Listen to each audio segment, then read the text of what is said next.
Musik er noget, der har fulgt mig hele mit liv, og jeg har fulgt glad med, fordi at det er den største kilde, jeg har til entusiasme og nysgerrighed og den her berusende følelse, man kan få, når livet virkelig rører en på en eller anden måde. Det er musikken, der altid har givet langt de fleste af den slags oplevelser til mig i selskab med folk, jeg kender og holder af, og venner og familie. Begge mine forældre er trommeslagere, og det var ligesom min første lange periode med musikken. Det var igennem trommerne.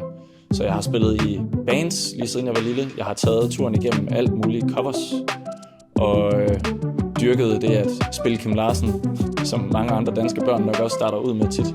Det er fortsat op igennem gymnasiet og videre på universitetet, hvor jeg tog min uddannelse i musikvidenskab og digital design, og den byggede jeg så ovenpå med en kandidat i filmkomposition fra Syddansk Musikkonservatorium.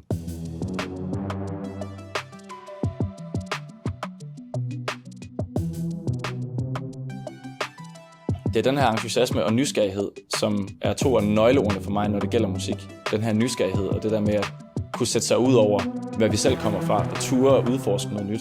Ture og prøve kræfter med noget, vi ikke har prøvet kræfter med før.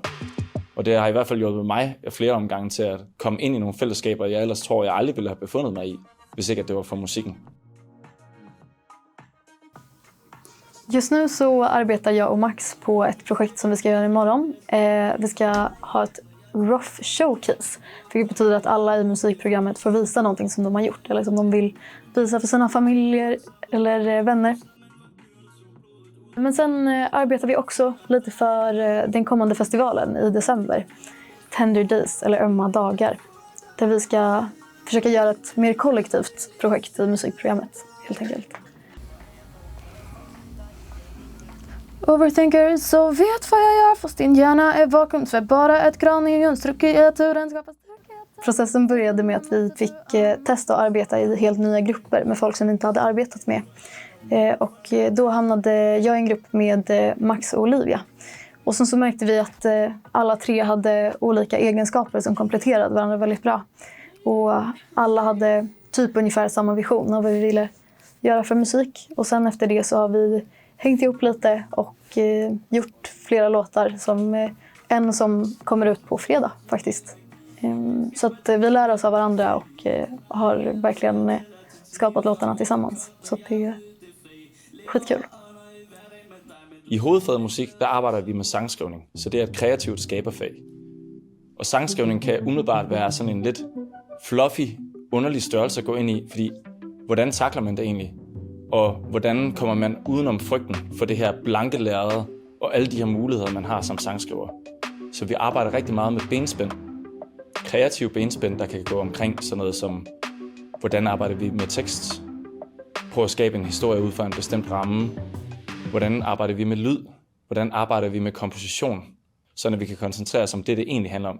Det der med at få noget ud af systemet, noget ud af kroppen, ud fra hjertet, og ned i noget lyd, som vi kan dele med hinanden.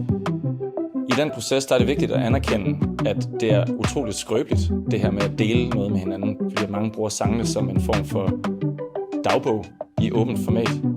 Så vi sætter utrolig meget fokus på det her med at være et støttende fællesskab, når vi har den her sangskrivningsundervisning sammen. Vi er der for hinanden, vi lytter, og vi sætter os i hinandens sted. Jamen, lige med den her sang, der var det faktisk meget mig, der lidt besluttede mig for, at jeg ville lave noget til den her Rough Night, som vi har i morgen. Så ja, jeg satte mig ned og begyndte at skrive nogle akkorder. Og så spurgte jeg Sofia, om hun ville være med på klaver og nogle backing vocals. Ja, og så har vi bare øvet på livet løs seneste par dage.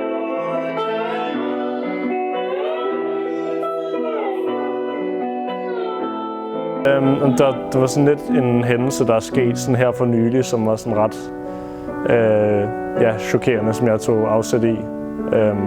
Så ja, så den endte også med at være på dansk, fordi det føltes mere personligt på en eller anden måde.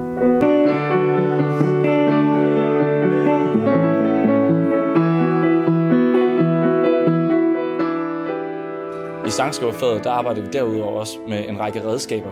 For eksempel, hvordan benytter man et studie? Hvordan betjener man den her type synthesizer i forhold til den her type synthesizer? Hvad skal jeg gøre, hvis jeg gerne vil ramme den her lyd? Så udover at være et kreativt fag, hvor vi arbejder med det her lidt mere luftige koncept, det er at kreere noget musik fra bunden, så har det altså også en masse elementer af noget håndværksmæssigt over sig. Vi klæder eleverne på til at kunne tage del i samtalen, når deres sange går videre fra sangskrivningsstadiet til, at de skal produceres, og måske også til, når de skal mixes. Det føler vi giver autoritet og autonomi, og det hjælper til at klæde folk på til at kunne tage forhåbentlig de beslutninger, de føler er bedst for deres musik.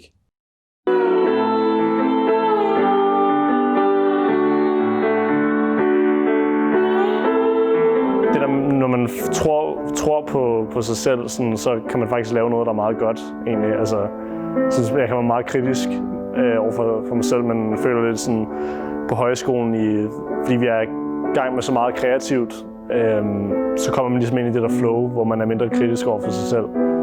Ja.